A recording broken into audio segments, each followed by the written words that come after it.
रुद्राक्ष कितना दाना का पहनेंगे तो ठीक रहेगा, कितनी बार माला पे जप करेंगे तो अच्छा रहेगा, कितनी बार दया मांगेंगे, दाहिने बैठ के मांगेंगे कि बाएं बैठ के मांगेंगे।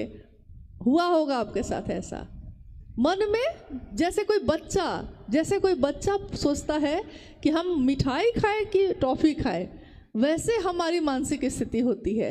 जिस दिन हम शिव को गुरु बनाते हैं उस दिन हमारे मन में ये सारी बातें आती हैं। आज हमारे मन में ये बात आती है कि मन जब श्वासों के साथ नहीं चलकर मंत्र के चैतन्य में ठहर जाता है तो क्या होता है। देखिए, वही थे हम उस दिन, वही हैं आज हम। अंतर कितना आया। महादेव दिखाई नहीं देते कहीं, महादेव का शरीर कहीं दिखता नहीं, लेकिन उसी महादेव का जो सूक्ष्म सत्ता है, मानवीकरण में नाम कहलाया महादेव, और उन्हीं की शक्ति का जो मानवीकरण हुआ उसका नाम कहा गया भगवती, माँ काली। तो वो दिखाई नहीं देते, लेकिन उनका ज्ञान जो उतरता है पता भी नहीं चलता। ये कैसे होता है? वैसे ही जैसे एक छोटे से बच्चे को बड़ा होने के लिए कोई प्रयास नहीं करना पड़ता, वो अनायास ही बड़ा होता चला जाता है। आप ही की आंखों के सामने वो बड़ा होता है, लेकिन आपको पता चलता है कब बेटा बड़ा हो गया इतना बड़ा? जो गोद में खेल रहा था मेरे, वो इतना बड़ा हुआ कब? पता ही नहीं चला। हर पल वो बड़ा हो रहा था, मेरी ही आंखों के सामने बड़ा हो रहा था, लेकिन हमको पता नहीं चला। ठीक वैसे ही शिव से दया मांगना, शिव से चर्चा करना और शिव को प्रणाम करना, शिव शिष्यता का ये भाव मेरे ही मन में, आप ही के मन में कब अंकुरित होता है, पल्लवित होता है, पुष्पित होता है, हमको पता ही नहीं चलता। और एक दिन हमारे मन की दशा और दिशा दोनों बदल जाती है। साहब ने कहा कि मैं नहीं जानता कि इस संसार की दशा और दिशा शिव के बगैर कैसी होगी, लेकिन ये मैं जानता हूँ कि शिव के साथ ये मानवता सबल होगी, सुवासित होगी, शिवमय होगी। महादेव को अपना गुरु बनाया है हमने, आपने। जैसा आता है, जो आता है खुद करिए। हमेशा दूसरों पर निर्भर रहने की आदत ठीक नहीं, क्योंकि अगर वो नहीं मिला तो आपका काम फिर रुक जाएगा, और महादेव का काम नहीं रुकना चाहिए। हम रहे ना रहे, आप रहे ना रहे, लेकिन महादेव की शिष्यता का दिया तो जलना चाहिए, हर घर में जलना चाहिए। भैया अनु जी ने कहा कि हम बड़े मैदान में मिले, हाँ मिले, लेकिन उससे पहले ये सुनिश्चित हो जाना चाहिए कि क्या हमारे इस स्थान पे हर घर में शिवशिष्टता का दिया जल गया। क्योंकि हर घर में अगर नहीं जला तो भीड़ इकट्ठी करने से कोई फायदा नहीं। अगर हर व्यक्ति शिव का शिष्य नहीं हो सका तो हंगामा खड़ा करने का कोई मतलब नहीं। भीड़ कभी भी व्याकरण नहीं होती इस बात की कि कितना बढ़िया कार्यक्रम हुआ। व्याकरण इस बात का है कि कितने लोगों में शिवशिष्टता उतरी।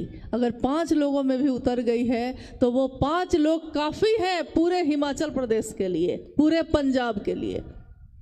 हम लोग को आने की ज़रूरत नहीं पड़ेगी, हाँ मिलना जुलना होता रहेगा, लेकिन आप खुद सक्षम हैं, इसलिए अपने अंदर की ताकत को पहचानिए। महादेव ने आपको भी वही दिया है जो हम सबको दिया है। साहब ने यही चेहरा, यही बात, सर्वोत्तम पक्ष जो है हमारा आपका दिखाया। उन्होंने कहा कि गुरु अपने शिष्य के सर्वोत्तम पक्ष को उजागर करते हैं। इतना ही नहीं कहा उन्होंने कहा कि गुरु अपने शिष्य के सर्वोत्तम पक्ष को उजागर करते हैं, और उजागर कर छोड़ नहीं देते हैं। उजागर करके परमात्मा से उसका ऐक्य सुनिश्चित करते हैं, परमात्मा से मिलाने तक की जिम्मेदारी वहन करते हैं। सिर्फ ऐसा करके छोड़ नहीं देते। जैसे डॉक्टर अगर कैंसर हो जाए और हम जाएं और डॉक्टर को कहें कि इलाज कर दीजिए सिर्फ, तो डॉक्टर वो जो पूरा कैंसर ठीक कर दे, डॉक्टर वो नहीं जो सिर्फ दवा दे के बीमारी को दबाए रखे। डॉक्टर सही में वो जो बीमारी को जड़ से ख़त्म कर दे। मास्टर वो जो विद्यार्थी को पास करा दे, मास्टर वो नहीं कि पढ़ा तो रहा है और विद्यार्थी फेल कर गया, क्या फायदा हुआ। तो गुरु यानी शिव अपने शिष्य के सर्वोत्तम पक्ष, एक इंसान का, एक मानव का सबसे सुंदर पक्ष क्या होता है, उसका सबसे सुंदर पक्ष होता है शिव होना।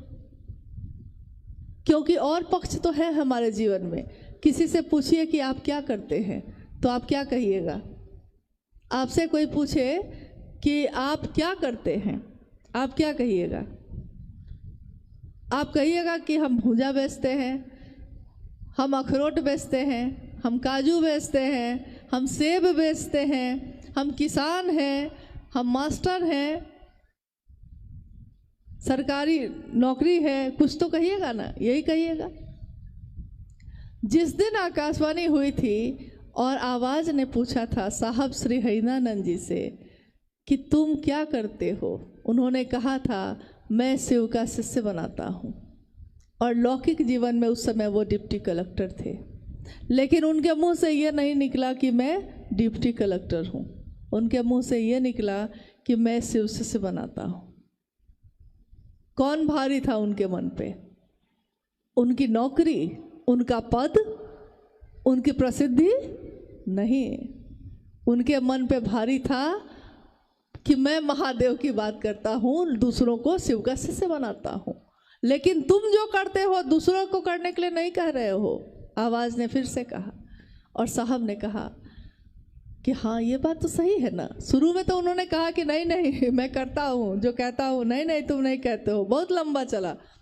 लेकिन ये तो हुआ ना कि जो वह करते थे वही उन्होंने हमको आपको करने के लिए कहा। आप ये मत सोचिएगा कि हम क्या कर सकेंगे, हमको क्या आता है। सिर्फ उनकी बात पे भरोसा करिए, जो उन्होंने कहा है उतना ही भर करिए, उससे ज़्यादा कुछ करने की ज़रूरत नहीं। शिव की शिष्यता में इससे ज़्यादा कुछ करने की ज़रूरत नहीं। बस आप इतना भर करिए कि भैया हमको जो आता है सो मैंने आपको बताया, आप भी दूसरे को कहिएगा। महादेव से दया मांगिए, महादेव की चर्चा थोड़ा कर लीजिएगा और महादेव को प्रणाम कर लीजिएगा, जैसा आएगा वैसा ही कर लीजिएगा। ये मत सोचिएगा कि हमको संस्कृत नहीं आती है, हमको मंत्र जप करने नहीं आता, हमको पूजा करने की विधि नहीं आती तो हम कैसे करेंगे। आप सोचिएगा कि जैसा आता है, जो आता है। आप ये बताइए, हमारे घर में मेरे पिता भी, आपके पिता भी होंगे, आपके भाई बहन भी होंगे, मेरे भाई बहन भी हैं। जिसके घर में जिसको जैसा खाना बनाने आता है वैसा ही ना बनाते हैं। आप रोज़ पड़ोसी को बुला के लाते हैं उसके लिए कि मेरे घर के लोगों के लिए तुम खाना बना दो, ऐसा करते हैं हम लोग? नहीं करते हैं।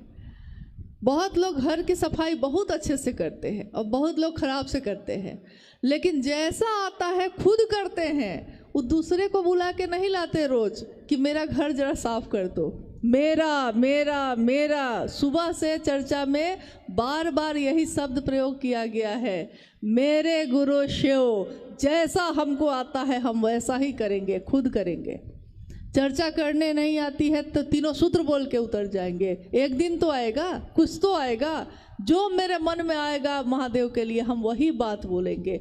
जो हृदय में है वही बोलिए, अपने मन को खोलिए और हृदय में जो महादेव की दया बरसती है उसी को लोगों को बोलिए, उसी का प्रभाव हो जाएगा।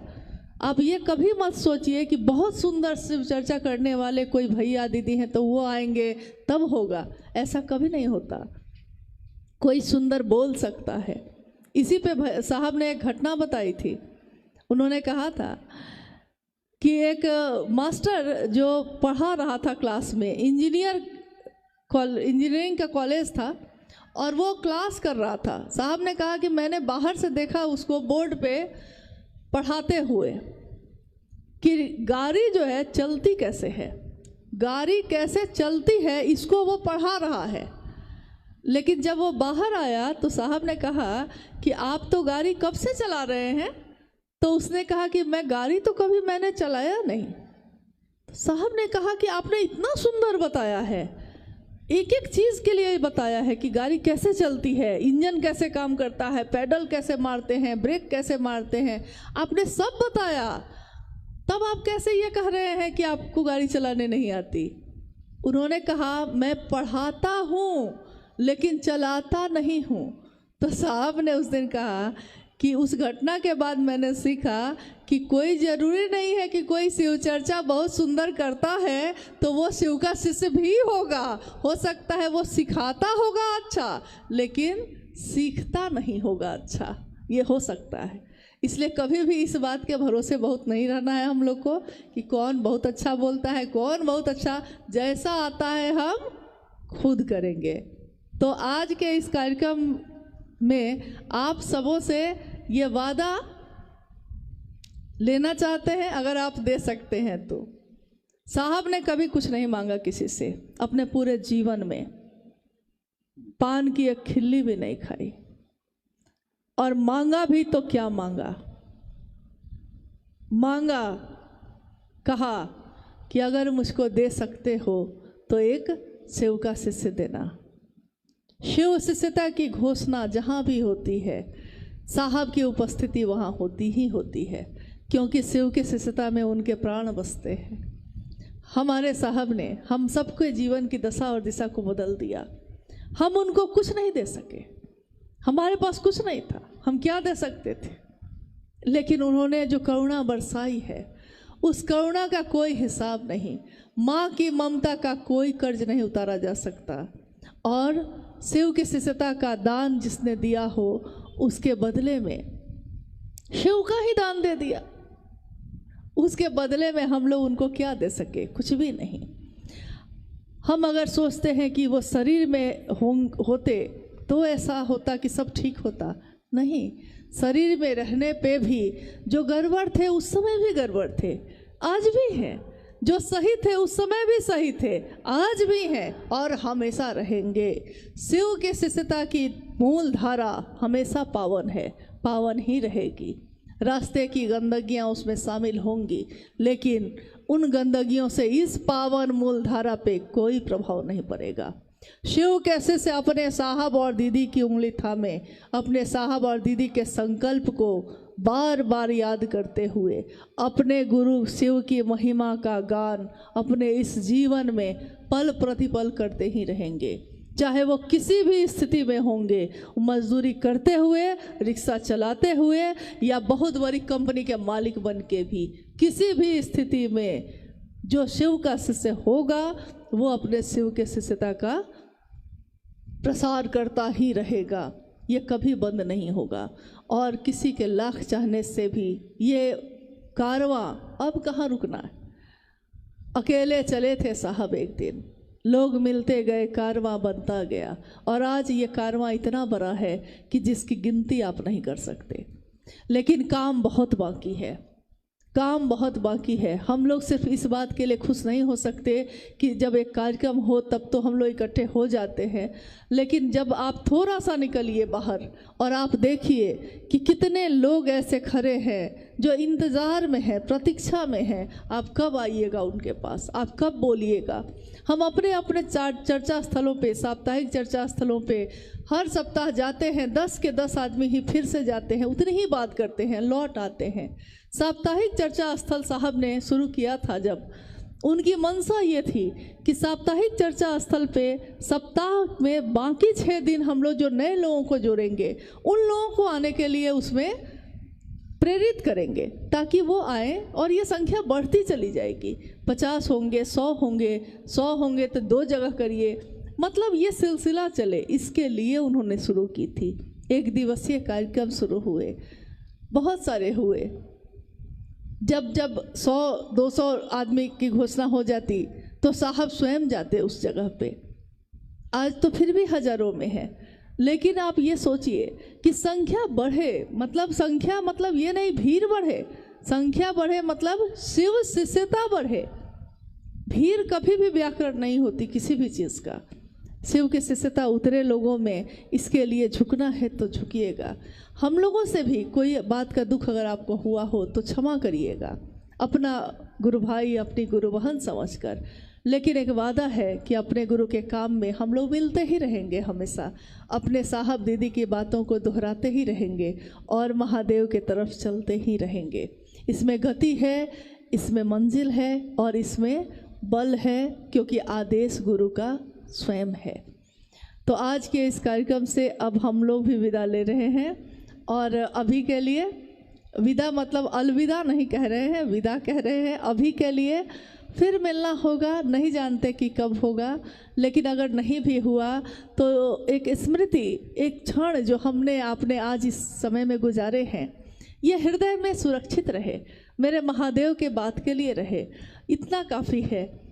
हम लोग अपने गुरु के राह में बढ़ते रहें, साहब दीदी के संकल्प को पूरा करते रहें, दुनिया शिवमय हो, हर जगह पे जगह जगह महादेव कोई बोल रहा हो और शिव का शिष्य बन रहा हो, यह दृश्य हमारी आंखों के सामने घटता रहे, हम भी उसके भागीदार बने रहे और साहब और दीदी उसके साक्षी बने रहें, शिव के गुरु स्वरूप की उपस्थिति उसमें मौजूद रहे।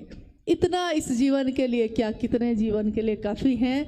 चलिए अपने गुरु शिव के चरणों में नमन करते हुए आज की इस जो शिव चर्चा आपने बहुत मेहनत से रखी है, क्योंकि एक कार्यक्रम एक दिन के लिए कुछ घंटों के लिए होता है, लोग उस क्षण को सिर्फ देखते हैं, इसके पीछे किसने कितनी मेहनत की है, कितने सालों की मेहनत रही होगी, कोई नहीं जानता। कौन यहाँ आया होगा, किसने ये बात बढ़ाई होगी, किसने ये किया होगा, ये भी कोई नहीं जानता। लेकिन साहब ने सबको ये अधिकार दिया कि हर व्यक्ति, चाहे वो किसी भी जाति धर्म का हो, किसी भी वर्ण संप्रदाय का हो, किसी भी प्रदेश का हो, शिव का शिष्य हो सकता है, परमात्मा पथ का पथिक हो सकता है। ये अधिकार आज तक हर व्यक्ति को संसार ने नहीं दिया था, ये हम सबको मिला, ये हमारा सौभाग्य है। आप में से, हम में से कितने लोगों ने शिव के शिष्य साहब हरिनानंद जी को इन आँखों से देखा है, सुना है। तो जो सुना है उनसे, जो देखा है उनमें, वो लोगों में बांटिए, ताकि शिव शिष्यता और बढ़े, शिव के गुरु स्वरूप की व्याप्ति जन जन में हो। इसी कामना के साथ कि ये कार्यक्रम जो आयोजित हुआ है, उसका जो मकसद है, जो उद्देश्य है, वो पूरा हो। अपने गुरु शिव के चरणों में प्रणाम करती हूँ और आप सभी के चरणों में भी मेरा नमन है।